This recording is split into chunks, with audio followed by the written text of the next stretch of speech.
This video is part one of a film study exploration of the offensive adjustments in the attack and strategies that Ben Johnson and the Detroit Lions used in Sunday Night Football's 31-9 victory over the Minnesota Vikings. I'm going to focus this one on the second possession that pushes Detroit out to a 7-0 lead. I'll have a larger film study look out on the second half possessions, the 3 touchdowns in a row that Detroit was able to score to really separate. Aaron Glenn's defense was doing work throughout. Okay, that's accepted. We've already done 2 film study videos on that earlier this week on Amik Robertson and then Alex Anzalone. Feel free to check those out. I'll link them up in the description and also as the video premieres here. But what I want to focus on is actually something that was discussed in our Discord. 2 different commenters brought it up in our Lions Discord that Jared Goff appeared to be using dummy calls at certain times. And I went back and watched 3 particular possessions where I suspected that occurred. I think I have at least 1, maybe 2 examples to show for you that occur on the second possession when the Lions are able to go down and get a 7-0 lead. I think they really did a great job on this particular possession, finishing the possession, that is, to manipulate Brian Flores' defense and in fact elicit out certain looks and allow the Vikings to actually get to that look. And here's what I mean. If you motion or shift or change formation and you can get set up quick enough, yeah, you can snap the football while the defense is adjusting. In essence, they're not ready. They're not lined up yet because they're trying to get into their preferred alignment based upon what you've shown as an offense. Yes, you'd like to snap the ball in some of those situations. Jared Goff didn't. In 2 situations on Sunday Night Football, he actually waited for the Vikings to get set up, in my opinion, because he wanted to confirm the look they were giving him, number 1, and number 2, he knew he had the exact play called to exploit what they were going to line up in. Let's get to the film. We're going to pick this up. Again, this one will be a little bit shorter. Forgive the long lead in, but I'm kind of amazed at the level of manipulation that Ben Johnson and the Lions are willing to try to do to this defense that has caused so many problems for other teams around the NFL, although they do have a negative pattern that I'll talk about here in a moment at the end of the video. So the Vikings are in a 5-3 look on this 3rd and 2. There's going to be a hold called on Kevin Zeitler. Kind of like a power pin concept. Reynolds has to bounce it. Zeitler ends up holding. So this defensive end, Grenard, 58, is going to spike underneath here. And as a result, Laporta is going to log him. And what that does is it elongates Zeitler's path to pull out to the edge to go get this inside linebacker of 44. The hold occurs with the outside hand up under the shoulder pad. You can see it. Reynolds is able to get the first down. We'll give you the end zone angle so you can see the design element, what the Vikings are doing down here to the boundary. They're spiking the DN 58 into the inside gap pinch, and then 44 is looping to the outside. It's essentially a planned gap exchange based upon the scheme that they believe is coming. I think they're probably basing this on the fact that Skipper is over here, number 1. Number 2, Laporta is motioning across, so they know where the concept is coming. Reynolds doesn't think he can take it downhill inside of that block by Zeitler. As a result, even though he got the first down, you've got the 10-yard penalty called on Zeitler that pulls it back and creates this 3rd and 12. And this is where I think it really gets interesting. Going to play this back multiple times. They're going to go from quads, which is just 4 receivers to one side and a solo receiver to the backside, and they're going to go to bunch. But watch what Goff does with his hands. He kind of creates this reload it motion with his hands, is right and left, and you'll see it from the end zone angle, and that gets the Minnesota Vikings defense to really react or overreact, if you will. Goff knows the play that's going to work, in my opinion here.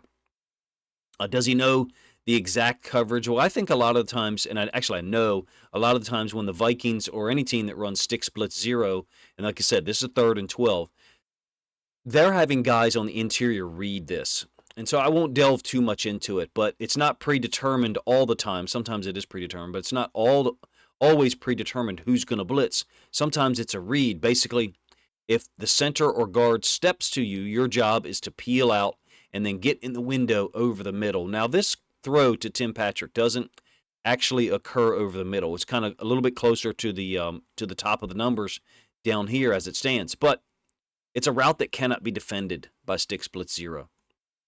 And so the idea or the way they're trying to defend it conceptually is if someone steps to you, and this is 44, the center will step to him, then what your job is to do is to peel out. It's mission accomplished for you because you have occupied an interior blocker. And we believe that from a trickle-down effect, just mathematically, someone on the edge is going to be free to rush. The problem is they're stunting 58 to the inside here, and they've kind of destroyed that that integrity, partially because the Lions kept the tight end in to block. So as it stands, this dropper, 44 over the middle, he is absolutely in the window of Patrick. All Goff has to do is wait it out if he can get time. And in this case, he does. He throws it over the top. Very accurate ball. You'll get the end zone angle of it. I think generates 7 yards. I don't think Goff is checking anything here. I forget who it was in our Lions Discord. I don't think Goff is actually trying to check to another play, nor do I think he's confirming a look. I think he's just manipulating the Vikings. Well, maybe for the fun of it. But once the Vikings switch back, he absolutely knows what he's got. Sticks blitz zero. Here's 44. Since the center stepped to him, he's going to peel out. Again, I can't predict or know exactly who is on a predetermined blitz when they line up with so many guys to rush. But what I have been able to glean from Brian Flores' defense dating back to Miami in 2021 is this is a read that they will use to drop guys out in the middle. And in their minds, conceptually, they think they're taking away the middle of the field pass lanes for the quarterback because the quarterback doesn't know who's dropping out. Goff creates time with a little kick step to his left or right on the screen, and that gives him just enough space to get this off to Tim Patrick for a 7-yard gain.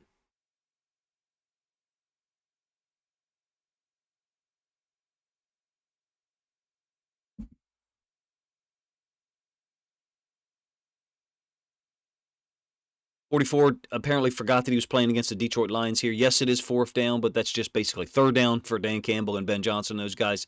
So here we are, very next play. Again, we're talking about the second possession. It's a 4th and 5. Watch all the movement that you get from the Vikings defense just by the simple motion of St. Brown going over. They switch Cashman. He moves a defensive tackle. At this point, Goff has to know, in my opinion, that he's got a blitz. Otherwise, why would Cashman move him over? Cashman wouldn't move that defensive tackle over unless he wanted to blitz through a particular gap.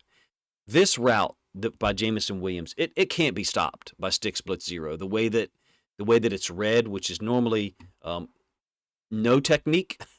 So you normally have eyes straight. Now this guy appears to have eyes on Jamison Williams, but generally the DBs look at Gilmore, look at the safeties. Their eyes are right on the quarterback. Why? Because there's going to be pressure just because of the overwhelming nature of the blitz. They've outnumbered the offensive line. And so since there's going to be pressure, they know the ball's got to be out quick. And so they're just going to break on the first place that Goff looks or any quarterback looks. The problem with that is, what do you do with a drag? This guy is now subtracted from the coverage. Number one, even if he's not, if he tries to match that route, he can't. He can't match that route from the depth he's playing at. It destroys the integrity of stick blitz zero, if you ask me. If you're willing to take the hit, it's actually quite simple. This is the same answer that the Baltimore Ravens have used against stick blitz zero this season, twice against the Cincinnati Bengals. Once it generated a touchdown for Rashad Bateman. You can't cover it. You can't cover this route in this particular way. And also, these guys can't be looking over here for a drag because then they're not going to be able to respond to the quarterback in as quick and decisive a manner. I'll give you the end zone angle. It's a brilliant play, ends up being 15 yards. Yeah, Goff does take a shot. So you may say, well, Coach, I wouldn't describe that as simple. It's just something that cannot be stopped by stick blitz zero, the way that Brian Flores has run it for years. It was obviously tremendously effective. Look, when he first utilized this like 34 times against the Ravens in 2021, we didn't know what the heck it was, to be honest with you. I didn't know what the heck it was at that time. I didn't realize that there was guys on the inside who were reading it. I think Goff lets them get into their look. He could snap this ball anytime he wants. he could snap the football. It's my opinion that Goff and Ben Johnson want the Vikings in their stick split zero look. Blake Cashman, same read that I talked about a moment ago. He steps to the center, and since the center goes to occupy him, meaning to block him, Cashman peels out of there because it's mission accomplished. What that does, the mission that is accomplished, is it develops a free rusher off the edge because it's only a 5-man rush. 44, and then these 4 guys here. Cashman is dropping out. He's dropping in that direction. Why? Because of Goff's helmet. He's dropping what he thinks is in the passing lane of Goff, and then Harrison Smith to the boundary is taking over the running back. I'll let this flow through multiple times so you can see it. I'm okay if you're not in agreement with me that Goff and Ben Johnson wanted this look. I can't put myself in the minds of other offenses, other offensive coordinators, quarterbacks, and say that they're scared of this look. That's kind of a big assumption. But what I will say is it has definitely caused teams to be ineffective in the last 2 or 3 years, not just for Brian Flores defenses, but for other ones as well. The Cincinnati Bengals, was the first time I really saw it used, and that was early in 2021, and then Flores and the Dolphins used it to great effect. Like I said, 34 or 36 times in their Thursday night football win over the Ravens in like week 9 or 10 of 2021. This particular route, the drag from the backside, I think it's a key breaker. I think sticks has absolutely been solved. It's quite simple. Look here, at least for me.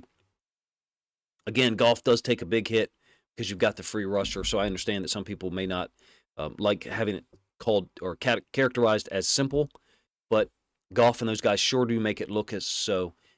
They not only have that particular scheme, I think there's 3 different ways they've attacked stick split zero. If you're interested, maybe this weekend I'll try to get to it and show all 3 of them. My focus on Wednesday is going to be trying to get out One Play Wednesday videos from this past weekend, number 1, but also a larger film study on what the Lions did in the second half to rip off 3 consecutive touchdowns and basically pull away from the Vikings in the second half in their way to their 15th win of the year.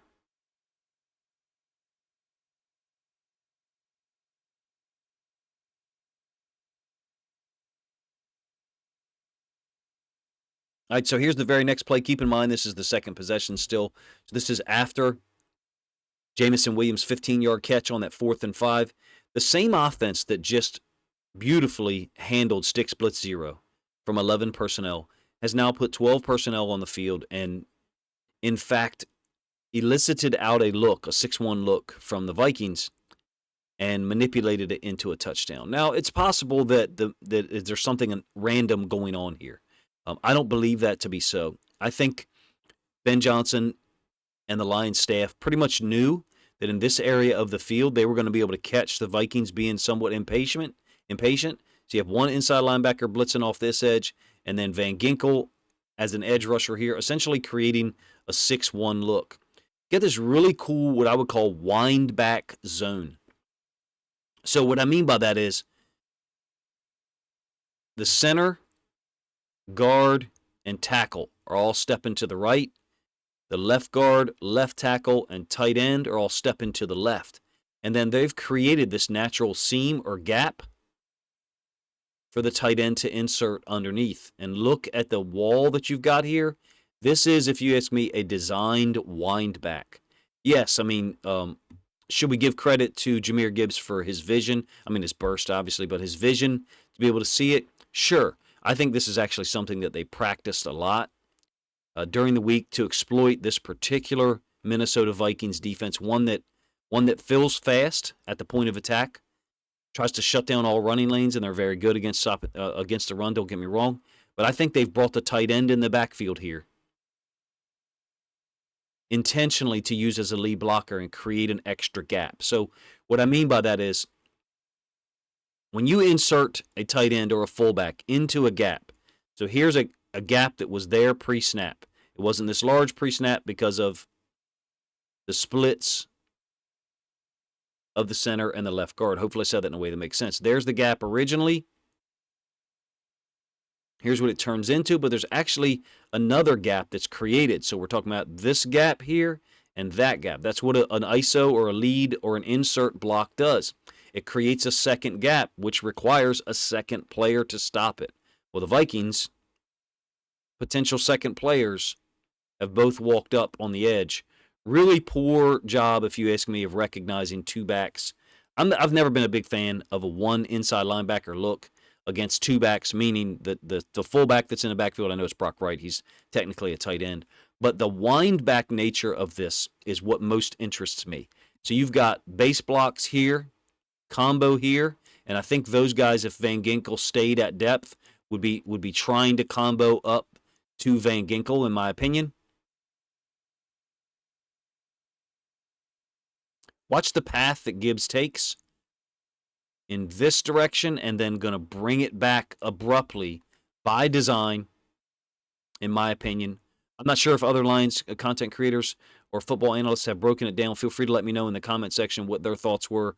If there's something that I missed here, let me know. I just think that in this sequence of plays, you have some very disparate or different concepts being executed. The 3rd and 2, first down for Reynolds that got called back for a hold. Then the 3rd and 12 against a version of stick split zero. The 4th and 5, absolutely exploiting stick split zero with the backside drag. That's a clue or a trigger for you. If you're unsure of whether or not it's actually stick split zero, look at the backside. If you're unsure of whether or not the quarterback and the offensive coordinator think or suspect they're going to get stick split zero on a particular snap, and you get a backside drag, guess what? They were looking for stick split zero because it's a complete key breaker. I love the scheme here. I believe that the Lions knew the scheme. They knew the reaction they would get by Cashman 51. Look how he folds over the top and ends up in the same gap as this defensive tackle. But it really doesn't matter because you've got a leverage side block by the tight end. Even if Cashman's feet are over here, there's still going to be leverage for the tight end to make that block and a seam for Gibbs to cut it through. The Vikings open themselves up with their pseudo 6-1 look. It's one of the things that I think Ben Johnson and Jared Goff have just been brilliant at when they've dealt with the Brian Flores defense in the last 2 years, and that is put them in situations where we kind of know they'll react in a certain way, and then exploit that look. I don't know what the Flores defense does against Ben Johnson and Jared Goff if they see them again. Maybe in 2 weeks or 3 weeks they come to Detroit and they play a different brand of defense and a higher quality. They're going to have to play something different because at this point, and I'll get into it a little bit more with the video I'll put out later today on the second half, 3 touchdowns in a row, Goff has all the answers. And it's not just one answer. He's got an answer. He's got multiple answers at his disposal in each situation. The 3rd and 12, the 4th and 5. This particular call on the 1st and 10, I think it's a 25-yard touchdown by Gibbs, his first of 4 touchdowns on the day. They have an answer for every situation. They, in fact, have multiple answers for every situation against this defense. It's a bad matchup right now for the Vikings defense. They've given up 30 points, I believe, in 4 consecutive games to Ben Johnson offenses. There's some patterns here that kind of line up that might be recreated. Minnesota's given up 30 points 3 times this year. 2 of them were to the Lions, and 1 of them was to the Rams in a loss after the first loss to Detroit earlier in the season, 31-29 in Minnesota. They went to L.A. the next week and lost to the Rams 30-20. So they've only given up 30 points 3 times this year. Those are the 3 opponents. Additional to that, they've given up 20 first downs, or more, I should say, in 5 of their last 7 games. There's some bad patterns here. 394 yards allowed to the Lions on Sunday, 391 yards allowed to the Lions in the home loss earlier in the season, 31-29. Other teams to have gained more than like 380 yards. The 49ers, the Packers, I think was 465. Atlanta, which was also pretty high, 475 maybe, 450, somewhere. Maybe I have those 2 teams mixed up. And then Arizona, I think, was 405. 3 of those have occurred, or 2 of those have occurred, 3 of those have occurred, along with the Lions win here, 394 yards, have occurred in the last 5 weeks. I offer to you that it's possible that not only has Ben Johnson and the Lions figured out what to do against Brian Flores' defense, that they have kind of given other teams a blueprint to do so. Now, I can't prove that, and nor can I know that with 100% certainty, but I can look at the yardage output that has occurred after they played the Lions earlier in the season and notice the downward trend, feel free to go look up the Minnesota Vikings season stats for yourself and look at the progression of first downs they've allowed and or total yards allowed in a particular game. Yes, they still came in on a 9-game win streak. I think they've got their hands full this weekend against the Rams if the Rams have any kind of health on the offensive side of the ball. Appreciate you guys' time. I recognize that this one went on a little bit long for only showing 4 plays in this video. I will do a longer film study video on the Lions' second half explosion a little bit later Wednesday afternoon. Let me know what you think of this video in the comment section, number 1. Number 2, if you think other Lions fans would enjoy this film study look at their first touchdown on the second possession of the game, then please consider grabbing a link to this video, sharing it out on social media to help this content get more reach.